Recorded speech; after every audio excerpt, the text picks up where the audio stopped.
ladies and gentlemen, earlier, of course, we mentioned that we'll be having Allan Bernard in studio, our MP candidate for Northwest St. James.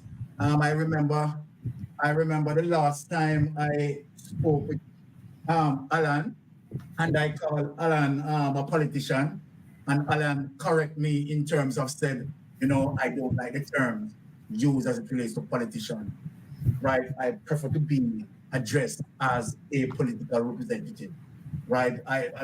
So I am, so I am making sure that I get that out there and try to correct myself tonight in terms of not using that phrase politician to Allan. Allan is one of our astute you know candidates, MP candidate for the Northwest St. James, and Allan has been doing. Let me tell you something, people. Allan has been doing a lot of work in his constituency, and I am amazed. I am amazed, right? And I'm saying, just imagine, Allan is not right in government, but yet he take on it to his shoulder, right? And he is leading, right? And this is what we're talking about, and so right in terms of correcting me when he came on to the program some months ago in saying that he's not a politician, he's a political representation. And guess what? He lived through that, right? Living action. So it's not about amount, right? So tonight we have again the privilege of having with us in studio here Mr. Allan Bernard. Allan Bernard, thank you for passing through Mystic Sensation, sir. How are you? Yeah, but thank you for having me. I was smiling because I did recall saying that, and I hope people who consider themselves politicians and take offense. I think I was trying to make a distinction about the importance of representation. Exactly. And if you hang on Rastafari long enough, I would mention politicians, Rastafari, them say politicians. Yes. I don't want Rastafari see as politician, So I'm afraid, and talk about political representation. But thank you very much. Yes. I really enjoyed the conversation the last time we were here. Certainly this conversation is a little bit different. The context has changed somewhat. At that time, the local government elections were upon us, and we were engaged in that process. And this time around, we see now where it is a general election that is imminent, and we're looking to engage that process as well. So, the first conversation, exciting, I enjoyed, and I expect to have, similar kind of sentiments when we finish this discussion today. All right, well said, Brother Allan. So let me tell you the status as it relates to the numbers that we are addressing now. We have 1,010 persons, right, tune in with us as it relates to the chat itself, but we have more than 5,000 people right now listening to you. So you have a large group of people, right, tuning in. Now, I know that you have been here, Allan, previously, but at the time when you came, right, the strength of my channel was like, what, 6,000-7,000? Now we are at 10,000 strong. We are at actually 11,000 strong. So of course, new people come on. And so then I am going to ask you, Brother Allan, to introduce yourself to us and to the electorate, right, and the diaspora who are tuning in, right? And, we go from there after the introduction, sir. And I think let me congratulate you, because the growth of your subscribers and your audience suggests that you're doing some work.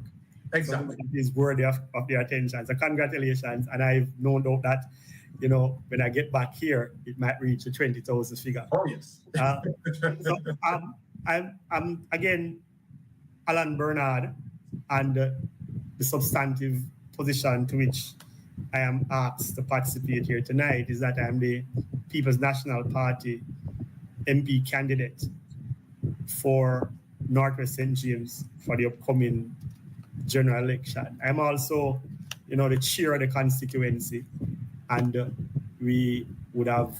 Yeah. It seems like there's some background noise in your mic. Is there a fan on or something like that? Yes, there's a fan on. If you can give me a second, let me just turn it off. Yes. Let us take out that because we want to tune in terms of everything what you are saying here. Is that better? Yes, perfect. Excellent. Right. So I was saying I am the MP candidate for the People's National Party in Northwest St. James, and I'm also the chair of that constituency. Now, I also chair a division in the constituency, so I kind of at a political level in the constituency, I hold those two positions as chair of the constituency. I'm also chair of the Montego Bay Northeast Division, which is the flanker division. And some of your listeners would have known that I would have contested the local government elections last on that ticket. I'm also the Deputy Shadow Cabinet Spokesperson on social transformation and social protection, which is a portfolio that cuts across other portfolios. And we'll talk a little bit about that later on. Yes. I again, as a member of the People's National Party, I also sit on the Policy and Vision Commission and on the National Executive Council and the Regional Executive Council. And again, all of those are just internal party positions that really put you in a position to help to shape the political machinery, both at the national and the constituency and the regional levels. In the most recent elections, the local government elections, I was one of the debaters for the People's National Party in the national debates. So, some of those functions, again, would have been given to you based on the competencies that the party would consider you have and the way in which you would be able to represent. And those debates, based on all the commentary, I would say would have safely won the local government debates and subsequently local government elections. I want to say I would have contributed to that victory through debates if I can take that privilege. But that's the political office that I hold and the function that I would perform for the People's National Party. Beyond that, in a professional capacity, I am an associate researcher at the University of the West Indies in the Center for Entrepreneurship Thinking and Practice. I'm also an adjunct lecturer in the Department of Sociology. And the University of the West Indies, Mona campus, is where I would say I would spend most of my adult professional life engaging in the academic space for years. I also ventured for 10 years into the work of development agencies, work for a number of international donor partners, developing their development strategies for Jamaica. A big part of that would have to do with how it is that we develop citizen security programming, across the entirety of Jamaica. Juvenile justice, for example, but justice programming, justice sector reforms, and broad community and youth development programs. So as a practitioner, prior to entering into the political space, I would have spent a lot of time working with many donor partners, ministries, agencies, department, civil society organizations, just really thinking through planning and implementing programs to develop the space and advance people. So pretty much that's my professional life. But if you ask me why I'm, the first thing I want to tell you is that I'm a good youth, that's it. All right. All right. Okay, so let us get into the meat of the matter, Brother Allan, because I know that people want to, hear what you have to say. So my first question to you, can you enlighten us as it relates to the overall vision and policy position for the country? I think in responding to that, I would want to just really locate that conversation in my engagements as a member of the People's National Party, the Policy and Vision Commission. And that vision, policy, and that commission was tasked with really carving out that overarching, if you want to call it, philosophy of the party. And what would have come out of those deliberations 2 years ago was a document entitled Where We Stand. And this Where We Stand document, it's quite comprehensive, but we would have put together a very smaller version to capture in a very succinct way, what the PNP is about going forward. And again, you can't go forward looking at where we're coming from and understanding that rich history and that rich philosophy that we would have carried from 1938 until this point. And that document Where We Stand really captured the essence of who we are. And a lot of times you would hear in the public domain people saying that, and for good reasons too. They'll say, PNP and the JLP not different, the same thing. And that's easy to say. And that's easy to say if you're, very tribal in your thinking. But if you stand back a little bit more and you look closer, you can see the difference, and I'd encourage you, I'll send you a copy of that document, but I'd encourage you and encourage all our viewers and subscribers to take a look at that Where We Stand document. And that Where We Stand document really sets us apart. And the essence of the Where We Stand document really was captured in the party leaders' presentation at this conference. It's an appreciation pretty much of the overarching concerns of the Jamaican people and the Jamaican population as it relates to the quality of life that the Jamaican people are experiencing and the opportunities for them to improve that quality of life.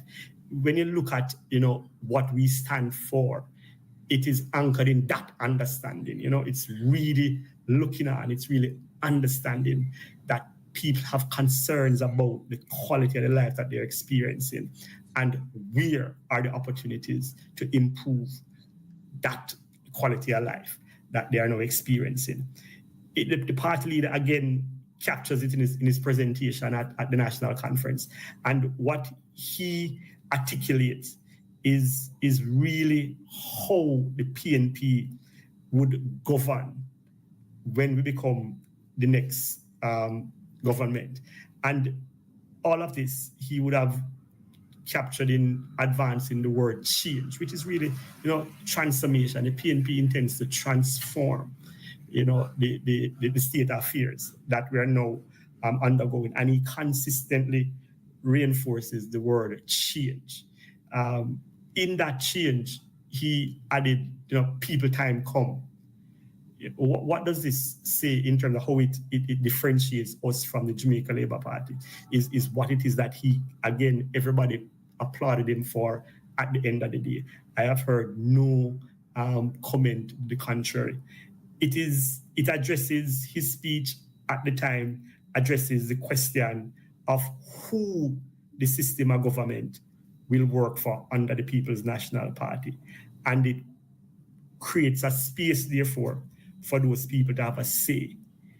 Essentially, therefore, we're talking about putting back people at the center of their affairs. And I can point to a number of examples. I carried this argument, in fact, during the local government debates. The absence of people from the center of our affairs. Give us what we have now. And what we have now, a system or a leadership that is extremely arrogant to the point of, one might argue, disrespectful, quite abrasive with embracing everything that challenges the essence of our democracy. And that's because people are not placed at the center of our processes. And if you listen to that presentation the party leader made, that was crucial. If you read and explore the Where We Stand document, which captures what the PNP is and what the PNP stands for going into the deeper into the 21st century, you will get that. Our GenSec highlights a couple of succinct bullet points to capture what we are and what makes us different. And I'll just read them verbatim from what he said. And it's that the PNP believes in egalitarianism, and that is really equity and access to opportunity. That is something that will come out in our policies when you see them. Social justice. And there are very broad definitions of social justice. But I'll give you a very simple definition for the purposes of not trying to complicate the conversation. But social justice is really doing the thing simply because it's the right thing to do. Exactly. It's not that difficult, it's not that difficult. And when I look at what is happening now surrounding these discussions about the Prime Minister and his issues with the Integrity Commission, it doesn't take a rocket science to figure out that some of these things are simply the right things to do. It doesn't care how you want to tie them up in legalities or tie them up in procedures. It just doesn't make no sense that you can be doing all these things so blatantly and think it's okay. That's not social justice. Social justice is simply doing things because it's the right thing to do. What was littered across the party leader presentation and in everything that the PNP stands for is we have to go back to a position where we uphold the highest principles of integrity, critical, principles of nationalism, meaning putting the interests of our nation first. And I talked to you about participatory governance. That is crucial to how the PNP will govern going forward. And again, quoting our GenSec, we're talking about participatory governance. We're talking about we involve the people. We're talking about consensus from consultations. We're talking about dialogue, not monologue. We're talking about engaging the people, not enraging the people. And when you look at how this present government operates, you have to wonder if them really adhering to or really have any regard for any of these principles. It's like every time one member from that side opens his or her mouth, either in Parliament or anywhere else, is just enraging people. It just don't make any sense. And I'm confident that the people, the voting public, Jamaican in general, home and abroad, seeing this, and just like every one of us, you, me, is this real? Are these people real? Like my little daughter, seriously, you can say these things in all seriousness and think, we're not going to be enraged. That's the kind of PNP you will see that makes us different. It doesn't take any genius to say, them guys here is different from those guys over there. And that is the foundation of that where we stand document. And I'm happy that you asked that question because I want people to know that, it's easy to say, oh, they're no different. Look at us. Look at our actions. Look at our pronouncements. I dare say, look at our representatives. We are different. Yes. And you will see that coming out in the policies of the next People's National Party government. All right. Wonderfully said, Allan. And I really love that. And I love how you speak as it relates to the difference. And I'm going to take two items from that to speak about access to opportunity, which is very, very much vital and very much important because we are not seeing access to opportunity as it relates to the incumbent government. We are not seeing that. And the next thing that you have highlighted there as it relates to the PNP mandate, and I'm glad that you spoke on that, social justice. Social justice. And there you go, in terms of highlighting the differences where that is concerned. Now, Brother Allan, my next question for you, right? For both an organizational perspective and a development basis, please speak on some of the work done in your constituency. Yeah. Listen, you would have said a lot earlier, and I don't know if I want to add much, but I will just say some things in context.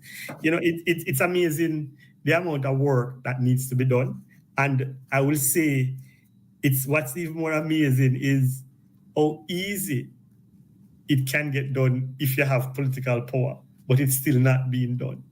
Now here you have an incumbent, almost 25 years in a constituency, and some basic things, have not been done. But let me get to that later on. Let me speak to what I am doing.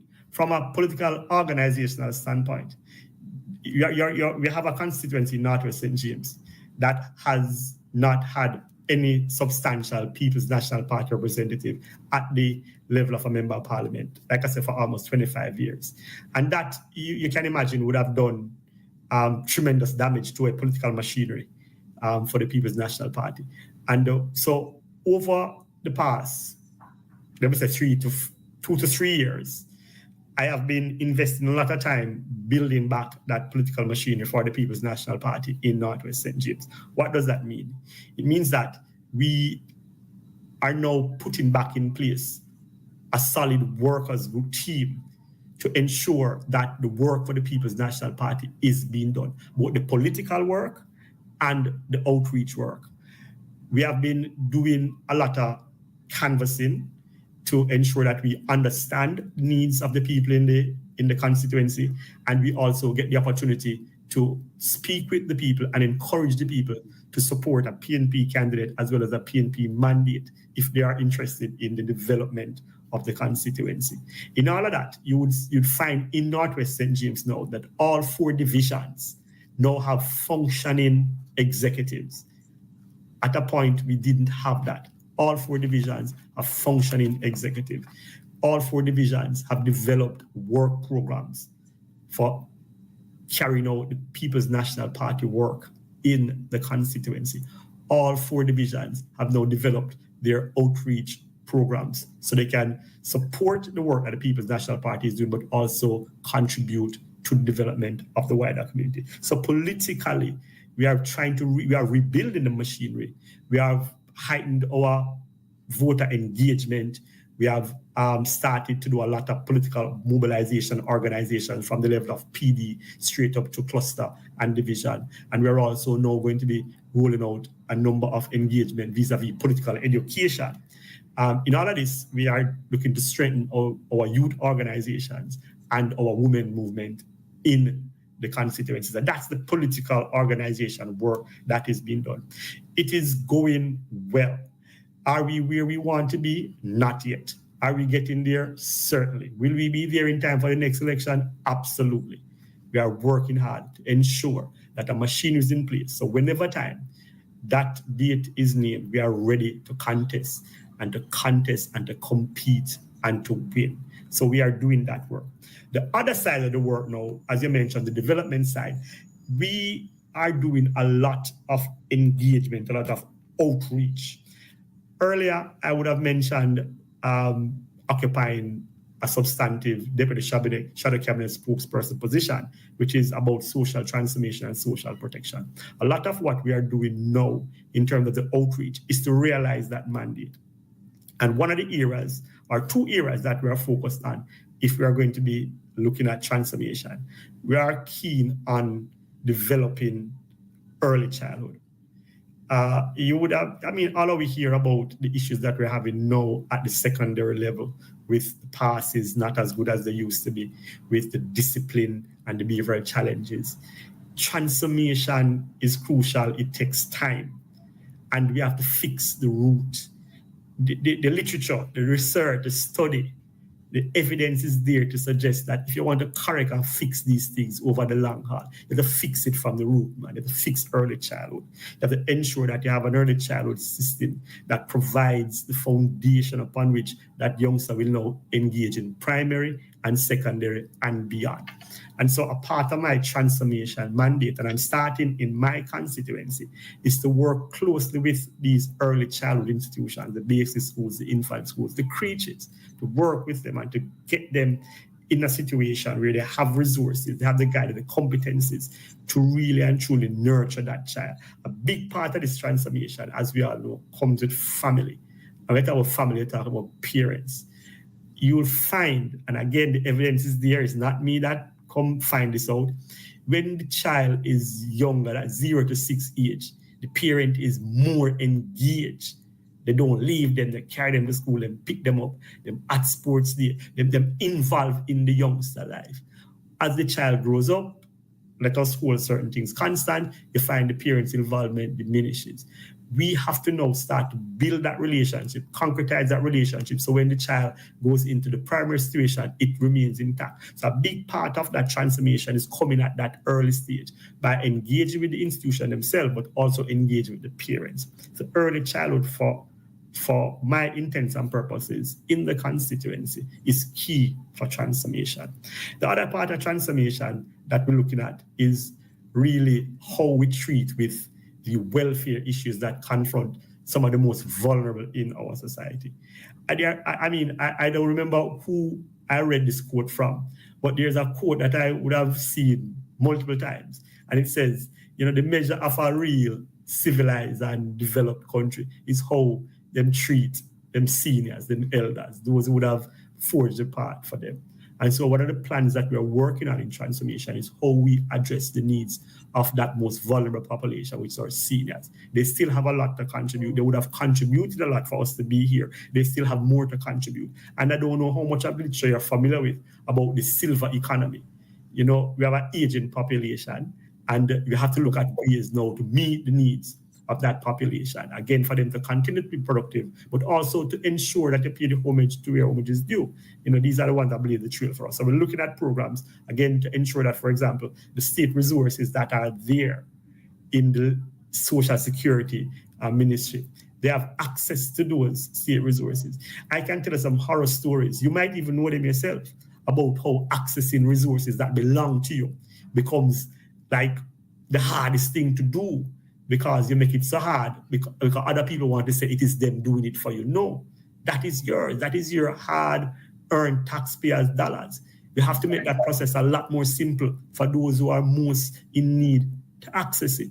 And so we're looking at how to work with our seniors and to work with the groups that are working with our seniors, particularly the church community. Again, I have been a part of this Jamaican society for years, and I hear people talk a whole heap of things about church. And I'll be the first to tell you, say, rubbish. The work that the church does, you and I, now I'm going to do it. Tell you that. The church, the serious work, especially when it comes down to the most vulnerable among us, we have to empower that group to continue. Give them the tools, because sometimes the church don't even know how to navigate the system, but they will, if they know, they will do it on behalf of this vulnerable population. So a big part of that transformation that we want to see is to see that engagement with organizations, civil society organizations generally, but the church in particular, to help us to address the issue of this most vulnerable population, which are seniors. So a big part of what I'm doing now is to organize those engagements and to get those engagements to begin to bear fruit. So again, early childhood seniors. And then you have in the middle that, we always look at and talk about youth. And, they talk about unattached and at-risk. Let me just call them youth, because the whole of it unattached and the whole of at-risk of something. So I don't want to go into that esoteric discussion on who is unattached and who is at-risk. But youth is an important population that needs to be factored into this transformation process. And so we begin to start now to develop strategies to engage them. And I'll speak to that some more later when I tell you about the plans going forward. But those are some of the work that we are doing in terms of the outreach, and the outreach part of the advocacy. But you also have tangible things that you can do. Those what we call low-hanging fruits. The need is there. The demand is there as well. So we do a lot of things to support our children back to school. You would have seen some of those. I would have shared some of those with you.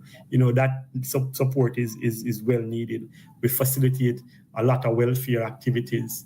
We facilitate a lot of social and sporting engagements. Those things are there. At the higher level of the work that is done, we'll be in the media providing advocacy around issues that ought to be of relevance, ought to be engaging. For example, the Spark program about fixing roads. I know a prerequisite of being a part of the Spark program is to engage community. Not one engagement was done in Northwest St. James. And when I asked about it, people are behaving as if I shouldn't ask. It's not me asking. That's the mandate. The Spark program is a program that is done in consultation with the community, which is the key stakeholder. You don't just come and decide. But that is how the constituency has been run for the past 25 years. It's a one-upmanship.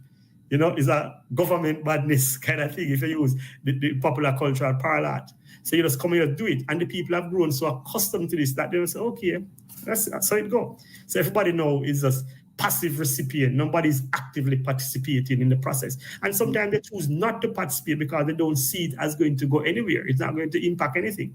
So again, you have these representatives now left with a free hand to do whatever they want to do. And most times, as I said, what makes them different from us is that these things are not done equitably. There's no egalitarianism in it. There's no social justice in it. There's no integrity in the process. And that's what make us different from them. That is what you will see coming out in our policies. So, I'll put out statements about those. I mean, most recently, you and I and others would have had conversation about how it is that we can assist in the aftermath of a very, deleterious natural disaster. And a lot of the people in the diaspora couldn't because it was a difficult. Now the government of the day had a reprieve in terms of they said they will hold back on charging import duties on things that are coming in. When they make the announcement and the deadline was a week, so nobody had any time to prepare. And I asked them to extend it. They didn't extend it. And so I don't know how much of what could have come in to assist didn't come in because we couldn't in the time that was allowed to do so. But there has been a lot of advocacy on our end in the constituents to do that. Going forward, though, as I said earlier, a big part of what the PNP stands for, or what you will see coming out in People's National Party's policy, is a lot more participation from citizens in the process. Participatory governance is crucial to us. We involve people, we strive for consensus through consultation, we strive for more dialogue, not monologue, and we engage people, we don't enrage people. That is what makes us different from the other parties. Well said, Allan, well said. And you know what? I like how you identify all the social breakdown. And then, of course, how you articulate your political diagnosis. And then you come with the prognosis.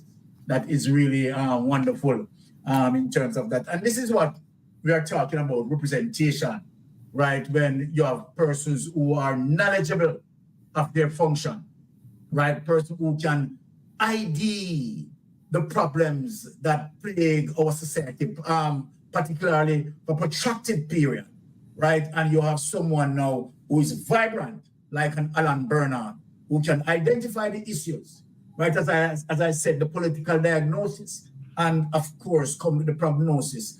This is what we want. This is what we're talking about, right? As it relates to the representational politics that we want. No bag of promise and no delivery, right? You spoke earlier, Allan, as it relates to plan going forward. Right? You want to extend on that? So again, we have been, again, from day one, we have been engaging. Yes. With people. And I like what you say now, Sir Brian. We're not here to promise people, and I've said this from day one. I am here to sit with you, have a conversation with you about what the issues are. I like the term diagnose, the medical term.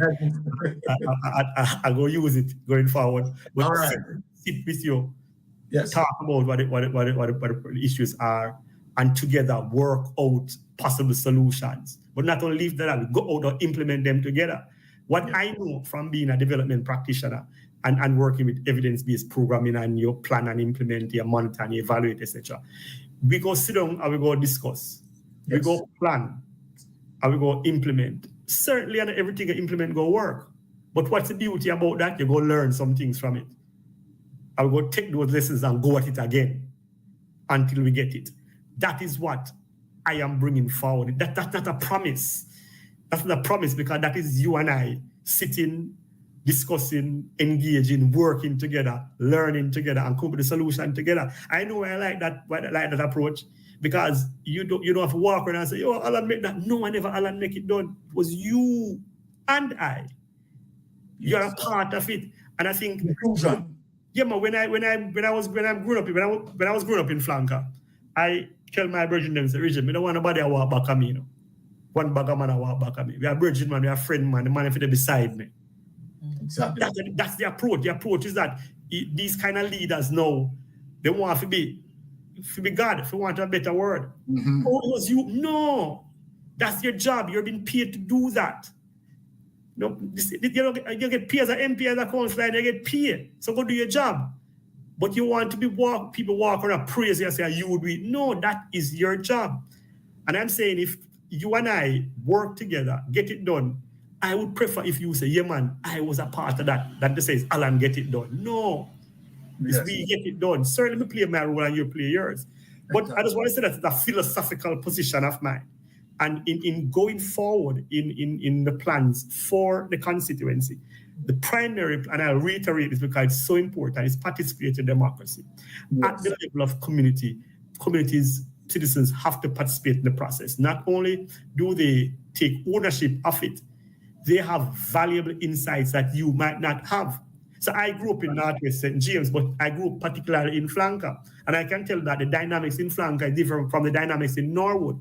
The dynamics in Norwood different from Glendevon and Salt Spring. So how can I go to Norwood, Glendevon, and Salt Spring and not engage to understand those nuances, to come up with a plan that works? I can't take my Flanker experience singularly and think that go fix Norwood problems. No, it doesn't work like that. Certainly, I might have some precedents from Flanker that I want to apply and see it work, but again, that has to do with engagement. One of the important positions that I have seen emerging for myself in terms of serious address is the role of the Social Development Commission. And this might be problematic because I'm not here chastising the Social Development Commission. I'm here saying that the Social Development Commission's mandate has been hijacked, and it has been hijacked in such a way that it shifts the organization from carrying out the work that it needs to carry out, which is mobilizing community and get community involved. That is something that has to be addressed. If we are interested in participatory democracy, the organization at the level of the community with that responsibility has to work. It has to work based on its mandate. It can't be an organization that is used by politicians or political representatives to carry out its will. That has undermined the effectiveness of that noble organization. That is something that I have seen that warrants me paying close attention to its functioning or addressing some of the issues with its functioning. Critical. There are certain legislative issues, statutory issues that needs to be addressed that can be addressed when you're in power.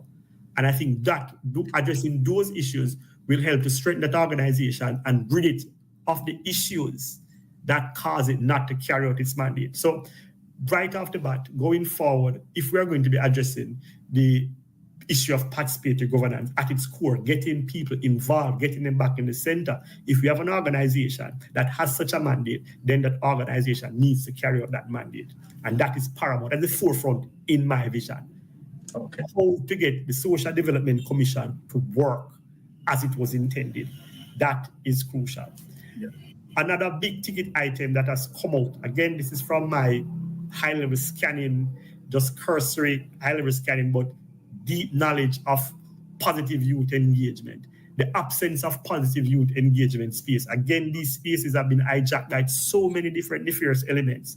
Mm-hmm. You know, if you look around Northwest St. James, maybe I probably might send an article written by one of my friend, Yannick Pessoa. The major footballing facilities, they are just non-existent. Albion Playfield, that was once the most active playfield in the parish, right beside the Social Development Commission, is bush. Wow. In Prilos, a field that was once a premier sporting facility in St. James, football field, basketball, it just there run down for years. I can say maybe 20 years now, it has not been used for anything at all. And it's right there. You know, the field in Salt Spring, the field up at Montego Hills, right at Montegoville. You know, right now, that field is being used to dump things on. I'm eagerly awaiting what these contractors who are fixing the road and has used, take the community football field to store them equipment and so on, what they will do when that project comes to an end, because they can't leave the community field like that. They'll fix it and give it back to the community. But nobody pays attention to these things. UDC feel that even though it has been used now, since the hurricane, a tree fall and drop down in the goalpost and mashed up. Again, the UDC playfield is the most utilized playfield in St. James for community sports. So that those positive youth engagement spaces are no longer around. Sports is just one. You would recall at a point, youth clubs were popular. You know, creative and cultural clubs were popular. These are no longer. The police youth club are still hanging on for dear life, but they too want sustenance. So there's no positive youth engagement in any coordinated way. I am of the view that if we really think youth are the future, our youth is now, we have to stop paying lip service and start with some real things. I can't I'm looking around and, you don't have much coordination of activities, of engagement. We have a ministry of youth. I am not sure what its role is. And I am waiting for somebody now to go in and do a real audit of that ministry to see if it's still serving its function, if it has any useful function in the way it's constituted now. That is something I am keen, very keen on. Across Northwest and Northwest St. James, if you know Montego Bay, a lot of it is city. It's town. It's not country. Yes. And can I tell you that sections of Flanker, sections of Norwood, sections of Glendevon, sections of South Spring still don't have water, reliable water? Wow. You can imagine that? Wow, that's And we are talking about developed space. If you look at generic definitions of development, the infrastructure that is there would not do anything else but city life without water. This is crazy. Crazy. How can we not be paying attention to this? How can we? And we know it because it's no secret. It's no secret. If you listen to the people in the community, they'll tell you, they'll give you some, and I'm going to use this now loosely, some conspiracy theories around why it is that no water is in the community. That might serve it, put money in somebody's pocket for truck water. Not going to add other evidence. But you can't have a space like Northwest St. James. You know what in Northwest St. James, and all these communities are there. They are not new communities, and you don't have water. It seems like you're addressing the Portland syndrome. Don't mind me, just go ahead. Basic infrastructure like water. Road conditions, terrible. I am waiting to see when the Spark program going to spark. I don't see any sparking taking place. And I kind of stay away from this whole video in the thing and go up on social media and cuss the member of parliament. So that's some way I don't think it's healthy. Yes. And not having dialogue on it. Him not coming to the people, him not do whatever I want to do. A fee in place. Probably it is, I don't know. But make we see come next election. The point is that is the kind of thing that mash up, the infrastructure. Nobody communicate about anything. You don't know what is happening and just run down. No advocacy around it because people are not in the center. So those things need to be addressed. You have to do better with the roads, ensure that we have the water. Other infrastructural plans are key for the community, like a community like Norwood. Norwood is one of the biggest single community in Jamaica. Not one primary school. The primary schools that support Norwood are bursting through the seams. Wow. That's what I said too. How can Norwood not have a primary school? I was complaining bitterly about Norwood not having a health center, and then I saw an announcement that a health center is coming. Just like in Flank, I was complaining about them locked down the post office and nobody say anything at all, and we start make representation. And right before local government, them come build a little post office, obey still. But that them work. They're not interested in putting in the development because it's needed, but putting in the development because they think they can use it to leverage something else. Exactly. It can't be like that. It shouldn't be like that. I tell about the infrastructure already. Now, best playing field is now a military post. Exactly. I have serious concerns with that.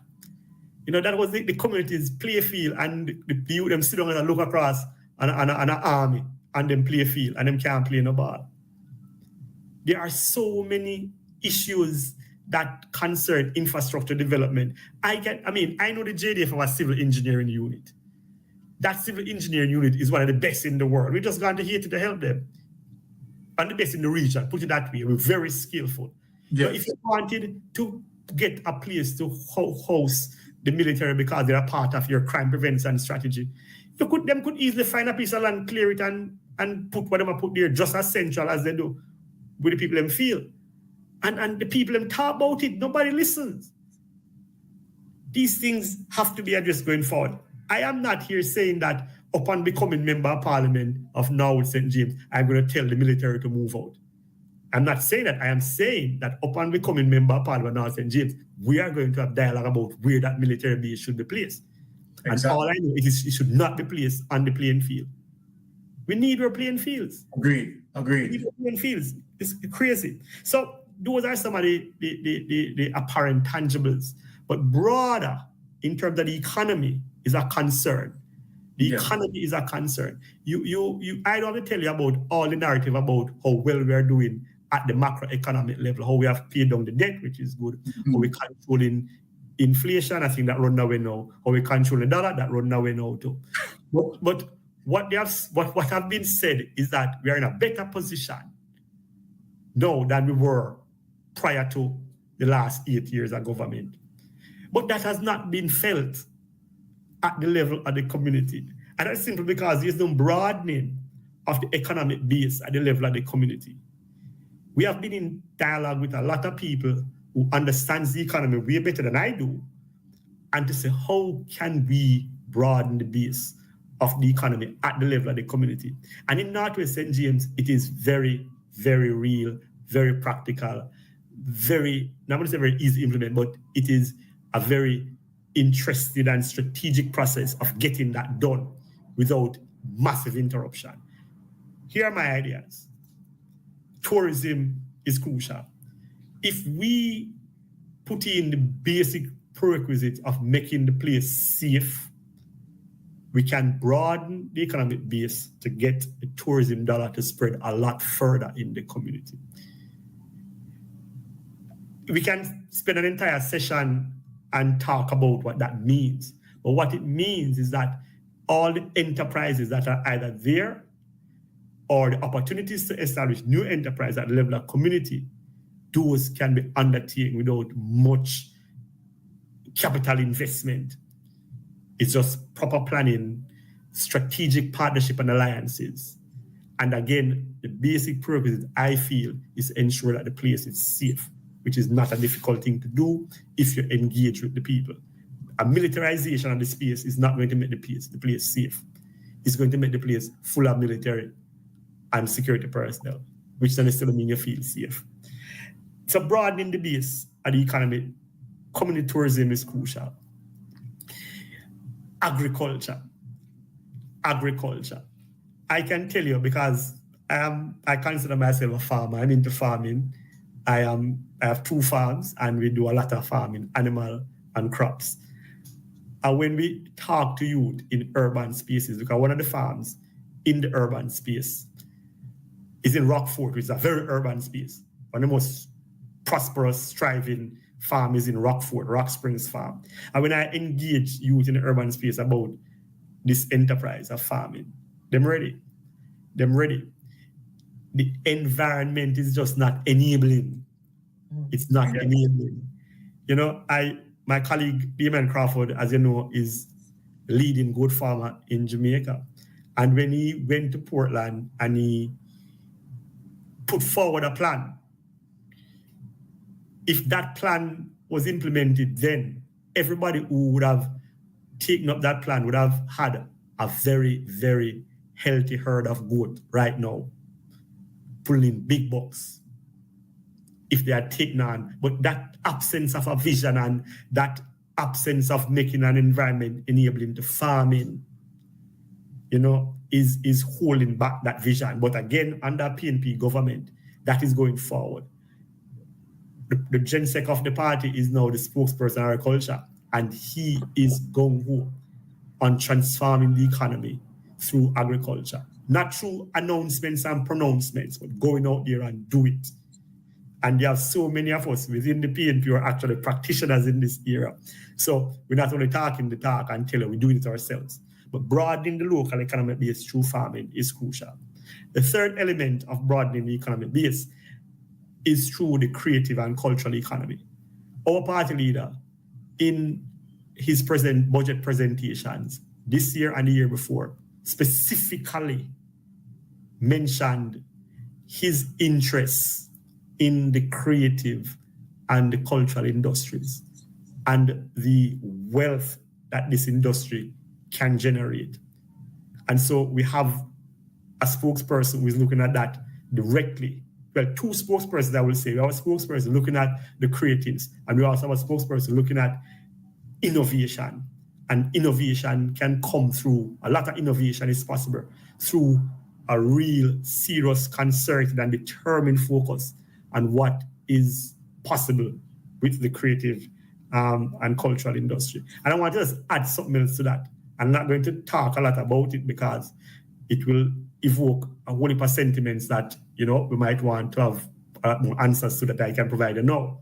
Yeah. But ganja,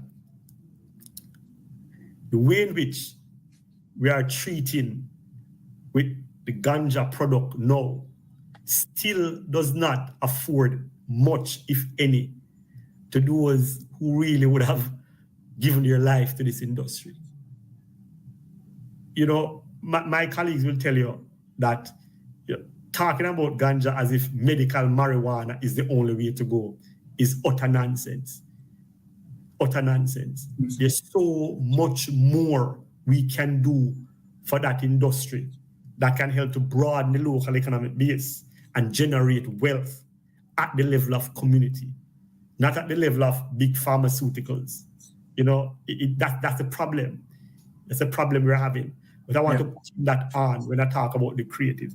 And as always, in all of this, you know, we have to look at information technology and how we use that as well. Okay, you know, a lot of opportunities are there as well. But just want to stop there because I know I've been saying a lot, and you might want to give your listeners an opportunity to chime in on some of the things I've said. But those are my thoughts and my plans going forward. Certainly, a lot of these, you know, we have to, you know, shape them up nicely, package them better, come with a lot more in terms of how they are going to happen and the space we'll create for those happen. But that will come in time. But again, we are thinking through all of these issues to ensure that people are central to the democratic process, to ensure that the process reflects a philosophy of the PNP that makes us respond to improvements in people's quality of lives and give them opportunity to do that.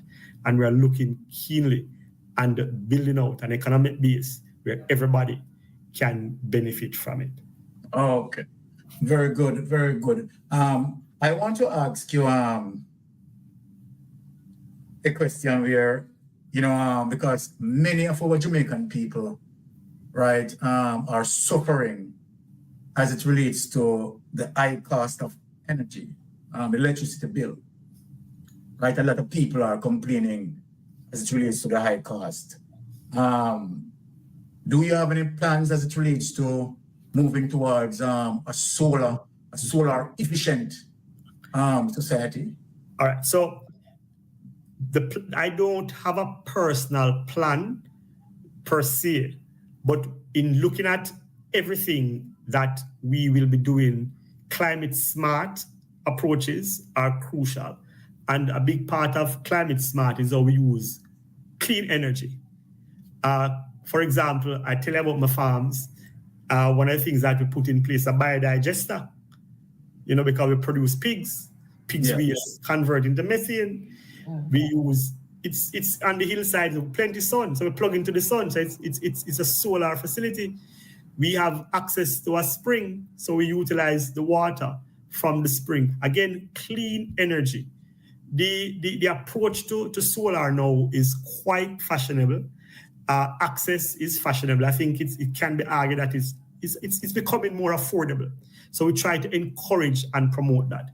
But from a policy perspective, I can say to you without giving you details that the People's National Party is developing, will have a solid policy that addresses clean energy.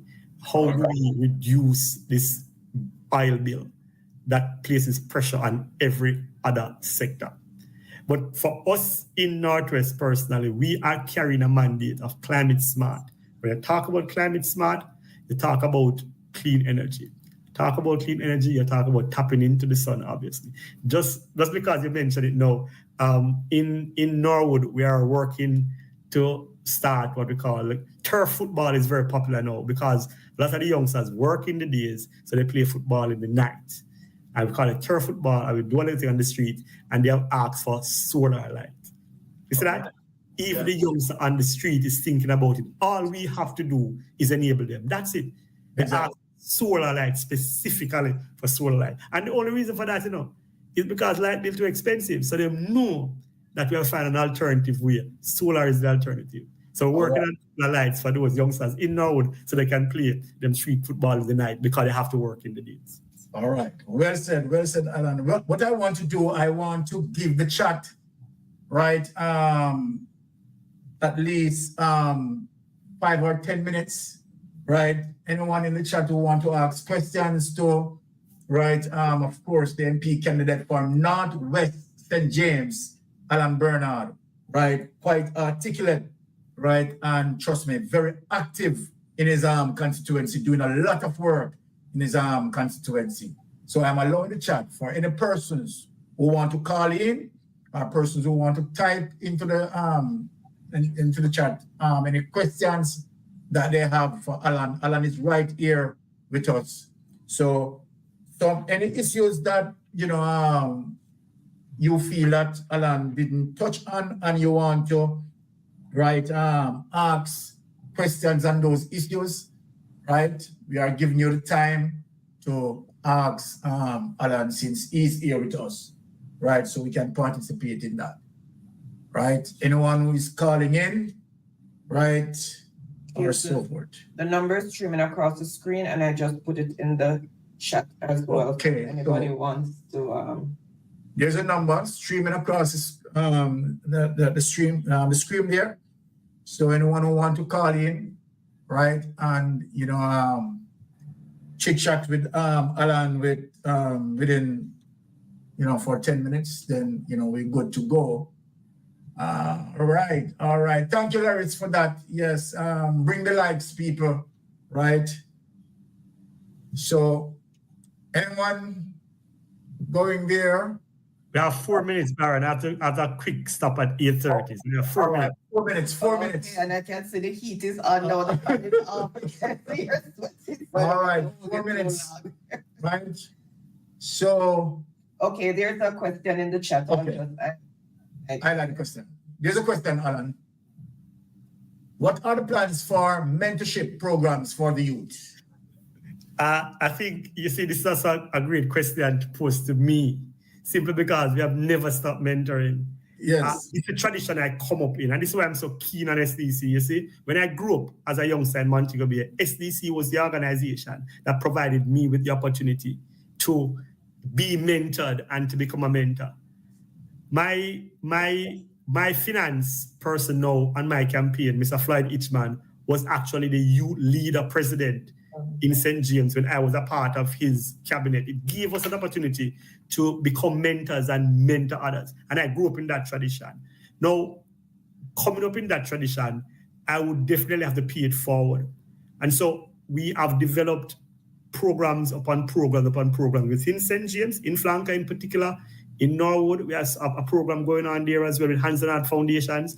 We have another program going on there with Miss Jenny Corner Shop Homework School in Norwood, Flanker Resource Center. We have a program happening there, and we're looking to expand that. We work in many primary and junior high schools across the length and breadth of the constituency. And every time we go in, we try to develop those programs with past students. We try to develop those programs with parents. We try to develop those programs just with well-wishers of the schools. So a mentoring program is critical. And I'm happy that you mentioned that, because a lot of people don't understand how important it is to have a mentor to help you work through some of those issues that you can't work through. So a mentoring program is central to any positive youth engagement. We mentor them through sports, we mentor them through music and the performance arts, we mentor them through entrepreneurship.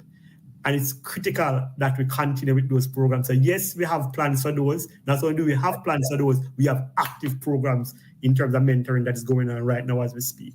Okay. All right. We have one more question. We have a caller for you. Yes, caller, you're live on Mystic Sensation Show. Go ahead.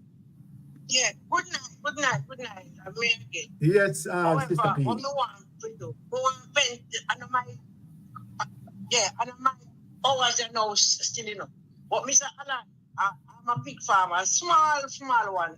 I'm very take what I feed them.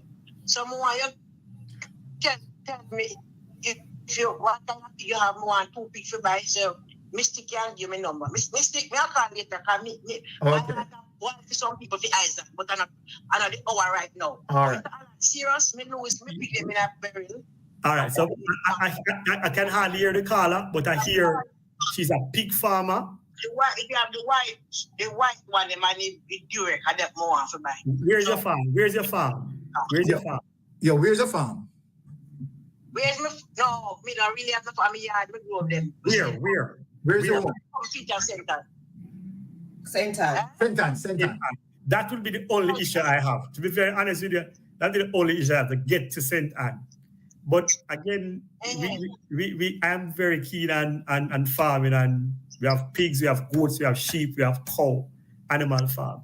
But to get to St. Anne, we try. But what I'll ask you to do is just share the number and we can talk. I can't promise you that we'll get to St. Anne, but I can talk to you and make some arrangements. I will come and pick it up. She said she can come and get it. She can come and get it. Okay, great. Okay, well, let's share the number. Share the number. So, Pat, Get my number. yeah, we will do it off the air because we don't want. Yeah, look at it. Come to the pig man, I love when you go pig. Yeah, let's do it off the air, Pat. Right. All right. Yeah, I'll be here, man. Yeah, man. You know, on my time now. All right. All right. So, Brother Allan, you understand. Thanks for being here. I'm not going to hold you any longer because you said 4 minutes, so I'm going to live in the aspect of that. Yeah, right.